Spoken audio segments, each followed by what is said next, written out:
Today on VOX, we'll have information on the Genoa Bridge collapse and more. Lane Webb will have your local weather, Jay Standridge will have your sports, and Brett's picks will be with Brett Whitehead. It's Thursday, August 16th, 2018, and you're watching VOX News Today. Please stand for the pledge of the flag. I pledge allegiance to the flag of the United States of America and to the republic for which it stands, one nation, under God, indivisible, with liberty and justice for all.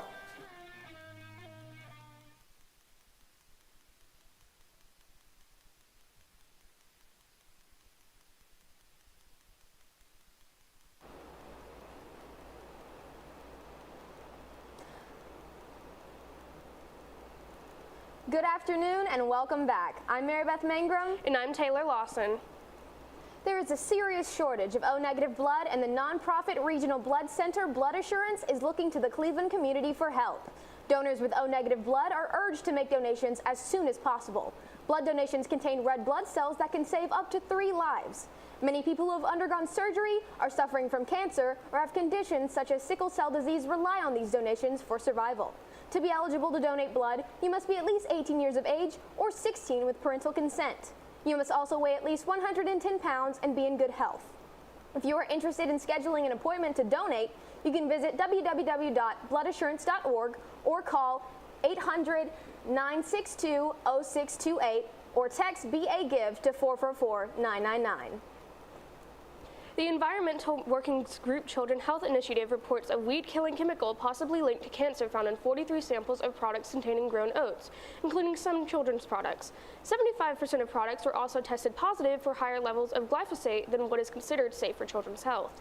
Glyphosate is an herbicide found in Roundup, which has recently come to the public eye after a $289 million verdict favoring a man who says he was diagnosed with cancer from the weed killer. EWG tested many oat-based foods for the study and eventually released a list of contaminated foods, including Quaker Old-Fashioned Oats, Quaker Dinosaur Egg, Brown Sugar Instant Oatmeal, Cheerios, and Quaker Simply Oats Granola.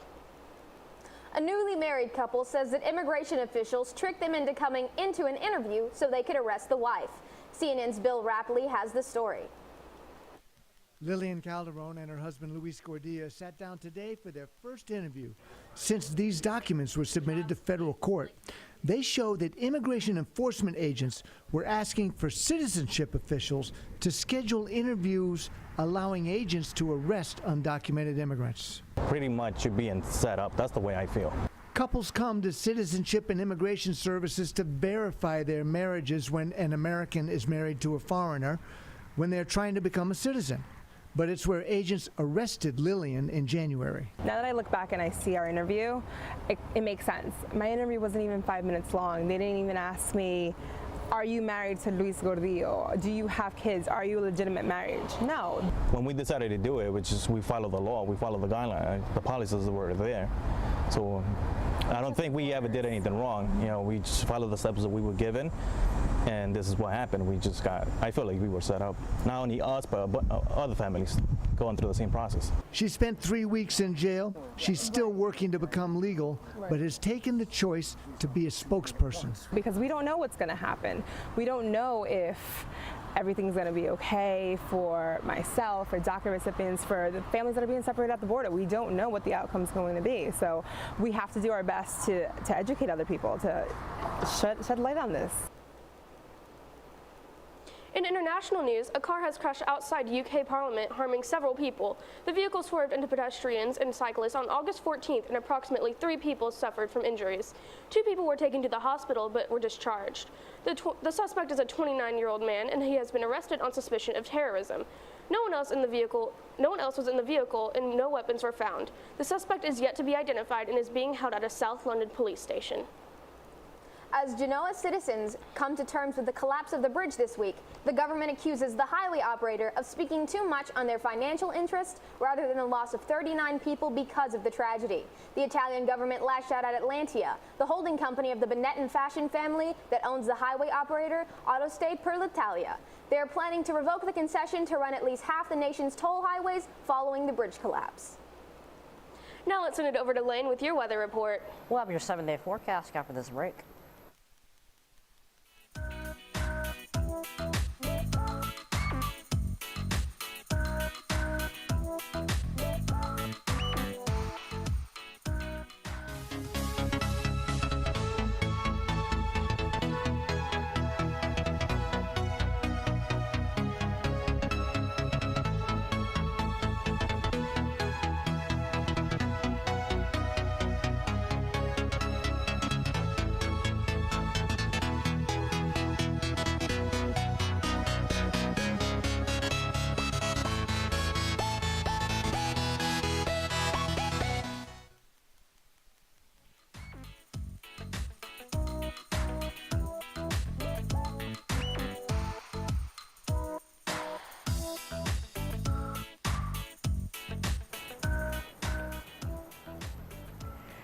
Now let's take a look at that 7-day forecast.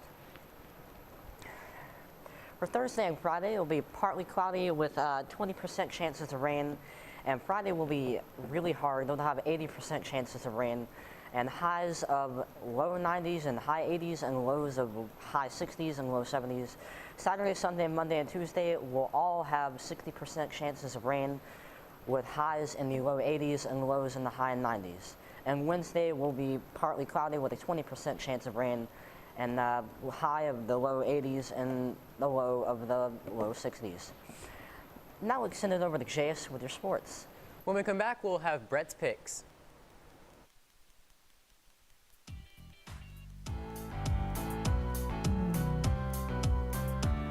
You can be the greatest, you can be the best, you can be the king come banging on your chest. You can beat the world, you can beat the war, you could talk to God, go banging on his door. You can throw your hands up, you can beat the clock, you can move a mountain, you can break rocks, you can be a master, don't wait for luck. Dedicate yourself and you can find yourself. Standing in the Hall of Fame.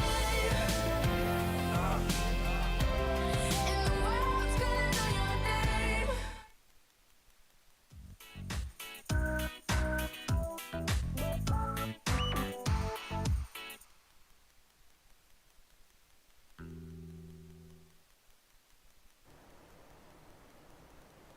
Welcome back, and here is Brett Whitehead with Brett's picks.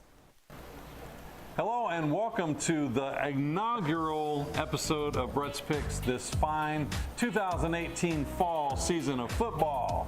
I'm Coach Schroyer. This is Brett Whitehead. How you doing, Brett? Good. Brett's been here with me. Is this like 11, 12, 50 years? I mean, it's been a long time. Glad you're here, though. Let's jump into it. Let's talk about some football. Look at this. Upcoming NCAA football, we want to talk about Coach Jeremy Pruitt, head coach of the Tennessee Volunteers, trying to turn things around. What do you know about Jeremy Pruitt? He's a new coach. He's the new head coach. He's brought in a lot of people that have already made a huge impact. One of the things that I will note is strength and conditioning. Injuries seem to be less going into the season, which is a really good thing. We still have a couple weeks before they play their first game, and there's just a lot of excitement brewing up there. Now, the games that will begin the season will start next week on Saturday, not this week, the 25th.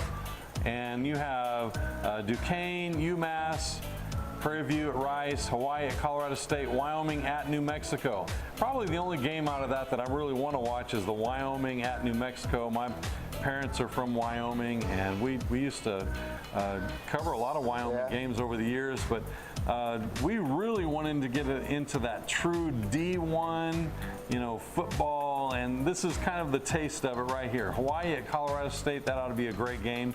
And anyway, just letting you know, we're kind of New Mexico. We're kind of like in the preseason element of getting ready. They're still scrimmaging on campuses.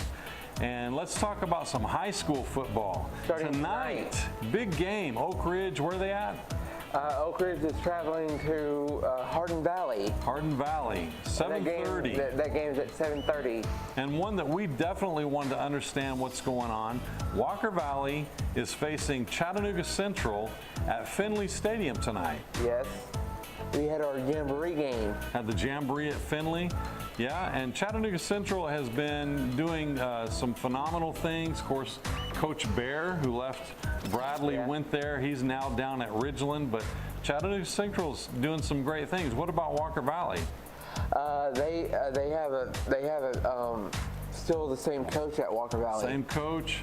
They have several players. They lost a really good receiver that went on to college. Play at UTC. Play at UTC. So tonight, those are our games. Hey, look at that ring up in the top right corner there. You got one of those? Yes. Yeah. Brett's picks. And back in. And don't forget, we play tomorrow night. Tomorrow night, starting back in for Bradley Central, and that is going to be a phenomenal matchup. Up at Farragut. Up at Farragut. 7:30. Jace will have more information, bringing you, interesting facts about what's going on up there. We played up there several times, and they played down here several times. It's kind of a great way to kick in the season. We'll see how well we are tested and playing. And don't forget to listen to Mix 104.1. Mix 104.1. The very own Gary Owen B. and Coach Rowan. He used to be the teacher here. That's right. That's right. And we see Gary around here all the time. Then, of course, highlighting next week, we'll have our first home game. Yeah. Who do we play? Walker Valley. Playing Walker Valley. Right so behind. we definitely want to see how they're doing against Central tonight. There's the field right behind us. That's right. Right here, looking at the big Behind campus us. stadium right there. Hope you Behind enjoy us. that shot. I'd like to thank Coach Freeman for that. So that's all I have. Yes. You have anything else? The I know we're Braves- just excited Braves about won- getting into it. Braves won their keep game winning. The Braves So won their game last night, 5-2. until next week, I'm Brett Whitehead I'm Coach Schroyer, and we'll see you on the sideline. Welcome back, and here's a look from MLB last night. The Braves went into the game 8-1 at home in the past 9 games, and Ronald Acuna Jr. was intentionally hit with the first pitch of the game. The bench is cleared, and Acuna was taken out. The Braves go on to win the game 5-2. The Giants faced the Dodgers in the series finale. The score was tied in the 9th inning, and they went to extras. In the bottom of the 12th inning, Brian Dozier hit a sacrifice fly walk-off to end the game 4-3. The Toronto Blue Jays traveled south to take on the Royals.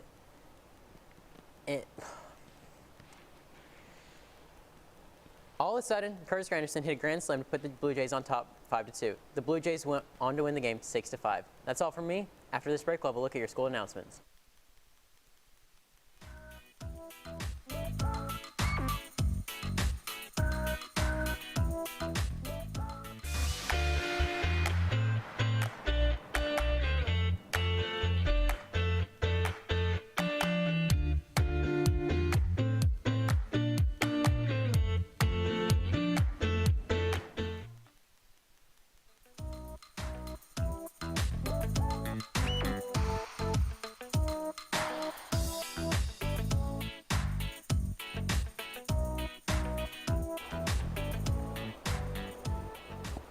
All right, Bradley Central, let's take a look at our school announcements.